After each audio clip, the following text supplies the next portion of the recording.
Aí, Daniel. Deixa eu mostrar aqui. Repara muita bagunça não, tá? Aí, ó. Como é que tá teu carburador? Ó.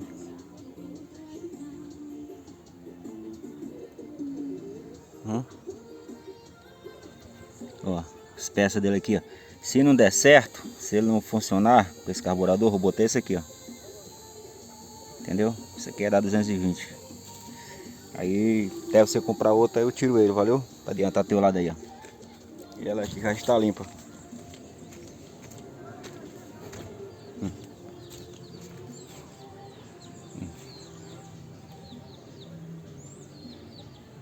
Tá limpinha.